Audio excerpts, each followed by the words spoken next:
Welcome to the Canadian Business Quarterly podcast, where we speak with Canada's most influential industry leaders on the business and economic development issues taking place across the country. You can stay up to date with all of our content, including our publications, newsletters, and podcasts by visiting www.thecbq.ca and clicking on subscribe. Today's guest is Roy Almog. Roy is the founder of 2% Realty and 3% Realty. Roy dabbled in real estate after paying tens of thousands of dollars in realtor commissions. He realized the gap in the market for a full-service real estate brokerage offering MLS exposure without high-priced realtor commissions. He became licensed, and 2% Realty and 3% Realty began their adventure. Now, with 35 locations in Canada, Australia, and New Zealand, Roy has his sights set on the U.S. market. So thanks for joining us today, Roy. Yeah, thanks for having me. Look, that's the easiest place to start. Tell us about the origins and differences between 2% and 3% Realty. Sure. So I started the company about 12 years ago. It came out of personal need I had in the market and frustration with the options that were out there.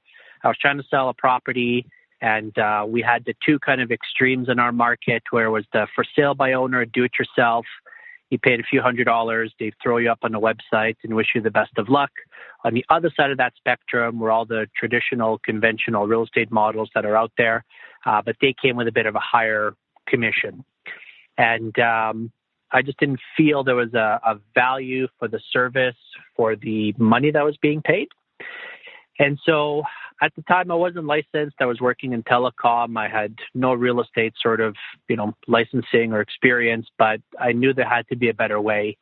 I started kind of researching, couldn't find what I was looking for, and decided to do it myself. And so I went to the real estate school, got my license, and then opened up the company, and been growing it ever since. Okay.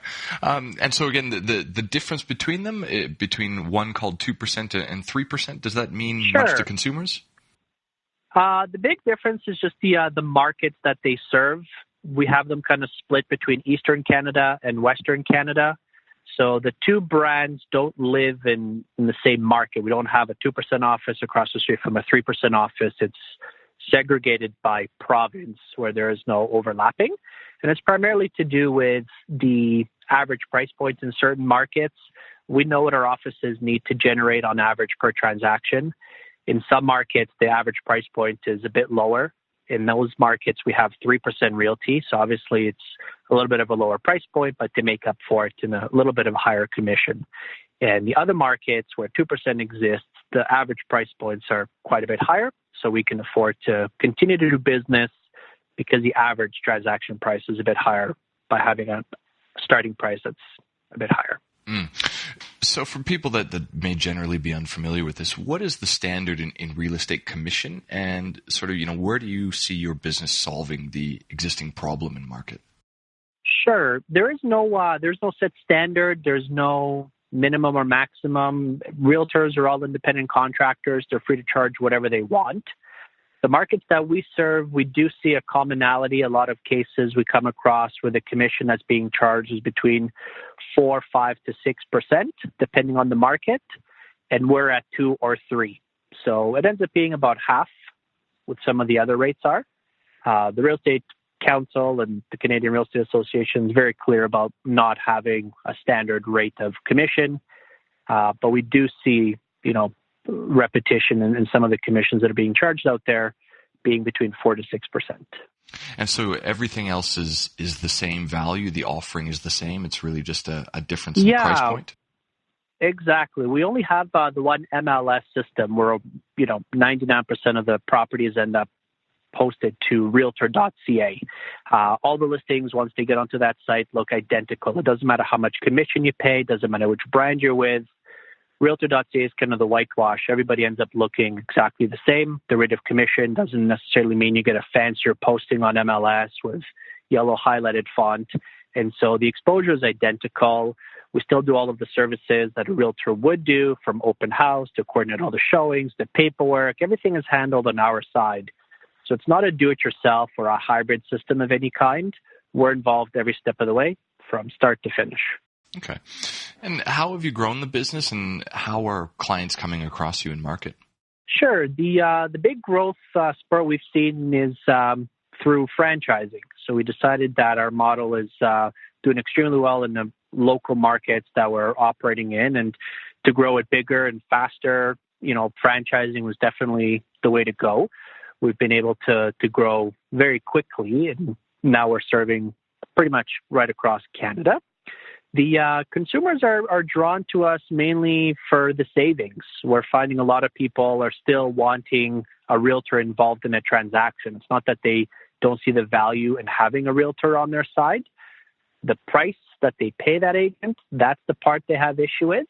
And that's the kind of niche that we fill, in that we're still providing a realtor that comes with all of the fiduciary duties, all the responsibilities and assurances for the consumer, so that it's done properly from start to finish. There's not going to be any holes in the contracts and any problems on closings. We just do it at a reduced rate. And that's where the consumers are helping us grow, in the fact that they're the ones that are kind of pushing for us to get out there and get their listings put up. Okay. A lot of people won't know the ins and outs of the real estate industry. So typically what you've found for a real estate business, is it based on turning over houses by volume, or is there traditionally a lot of padding in those commissions that allow them to then use those funds to market and wait for the next property to sell? It really varies by brand, I find. There is, like any other industry, you'll have people that are going over and above, and others that are doing the bare minimum just to say they've done it. We see, the costs that go into every transaction on our side are not astronomical. We don't do the bus benches and the billboards and TV spots during the Super Bowl and during the NHL playoffs. It's all online. Our marketing is very strategic. It's very focused. And with online, you can target your audience. It's not a newspaper ad where thousands of people may see it, where half of them are not your audience. Online has really been a game changer for us, where we can pinpoint geographically down to a neighborhood if we want, to a specific type of an individual.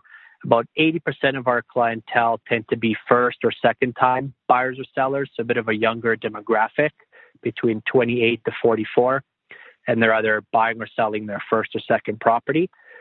So we find that's a very active demographic. It's not unusual for people in that age category to transact 2 or 3, 4, 5 times in a matter of 2, 3, 4, 5 years. We see them at the early stages where they're newlyweds maybe, and they need to sell a condo they bought and upgrade to something a little bit bigger because they're expecting a child. And then they have another kid and they need a bit more space. And then they get a dog and they get a promotion at work. So then they need even more space. And so for us, that demographic has really helped our growth, in that they're constantly buying and selling until they kind of stay put in their long-term forever home.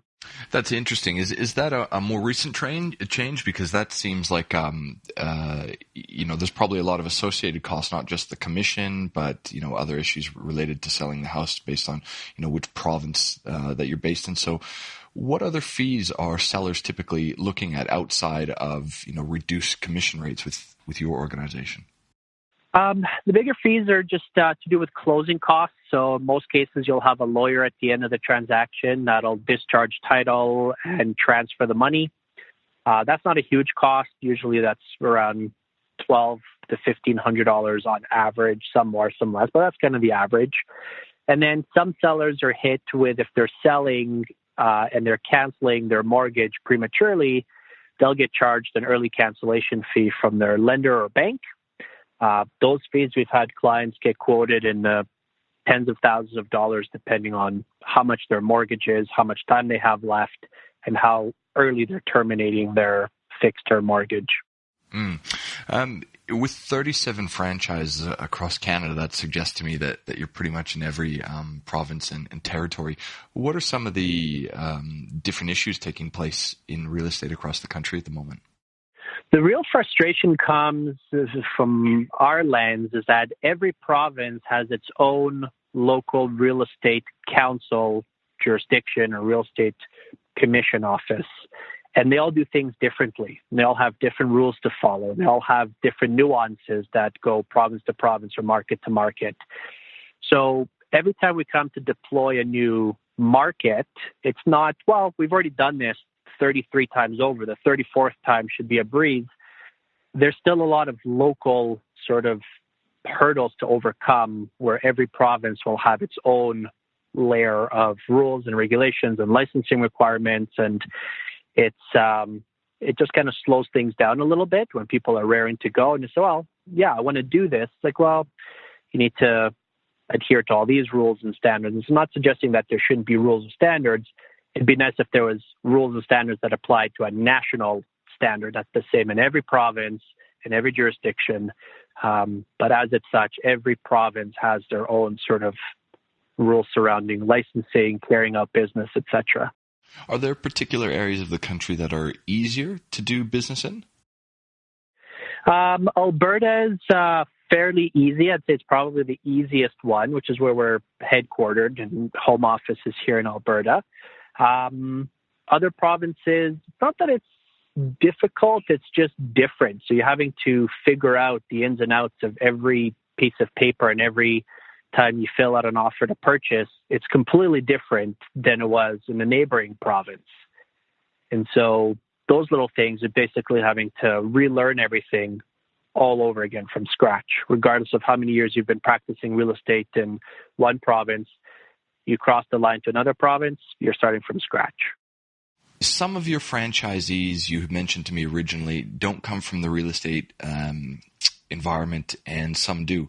What's attracting people to this, and what do you think is the benefit for the franchise model for people that are either looking to set up business for themselves or possibly a career change and see some potential value in this? Sure. We've got a wide variety of people in our organization, people that were not from within the real estate sector before. We don't find there's a direct correlation between somebody that's been a licensed realtor for 10 years at ABC Realty is going to outperform somebody that came into our model from outside of real estate. We're finding that the strength of any franchise is in its systems and its processes, and it's a turnkey for somebody that they don't have to figure out, okay, I want to make a career change and start something new. Where do you even begin? From websites to signage to marketing to all those things that are already been designed, tested. We know what works. We know what doesn't work. We've been doing trials and errors for the last 12 years, trying to kind of perfect our systems and models. And we've now got it to a point where we can deploy offices. We deployed an office in New Zealand at the beginning of this year. And in a push of a button, everything went live. No glitches, no hiccups, no problems. Everything was handed to them immediately upon activating their website, all their marketing, collateral pieces. And that's the beauty of a franchise that we're able to offer those people is you don't have to just do it on your own. You don't have to go at it by yourself. We've got support team. We've got everything in place to make sure that anyone at any level of real estate knowledge can do extremely well. Okay. You mentioned you're in Canada, Australia, you've opened an office, New Zealand, and you've told me that you're also looking into the U.S. market.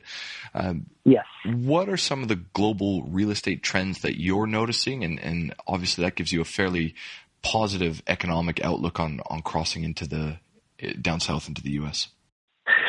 Yeah, we're seeing, there's changes that come in waves, good, bad, or other, but they do come in waves. Recently here in Canada, the government introduced a couple of new programs which made it a bit easier for people to get into the market.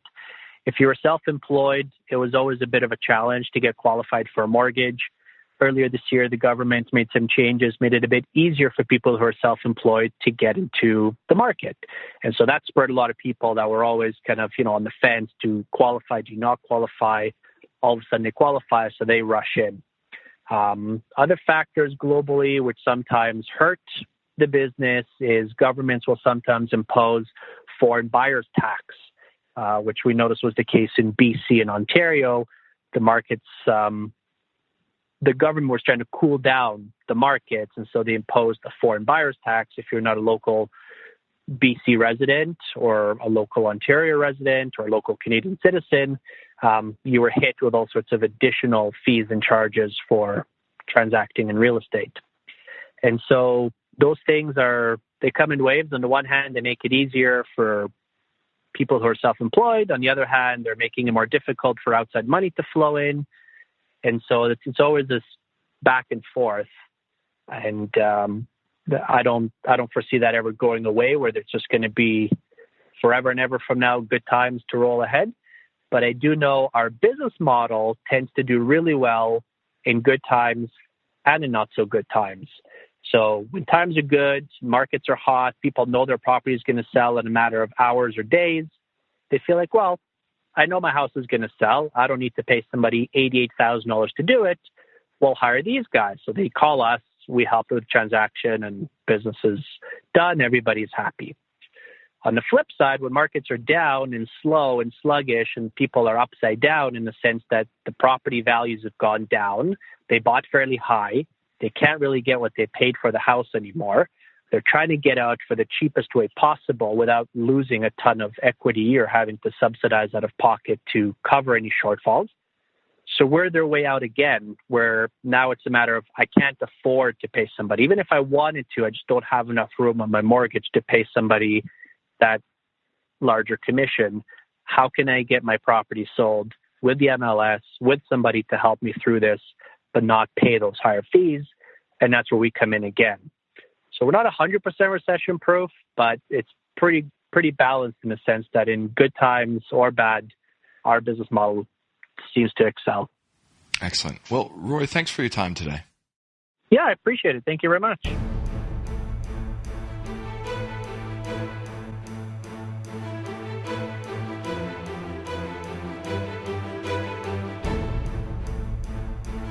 This has been a production of the Canadian Business Quarterly, a division of Romulus Rising Proprietary Limited. All rights reserved. You can stay up to date with the Canadian Business Quarterly, including our publications, newsletters, and podcasts by visiting www.thecbq.ca and clicking on subscribe.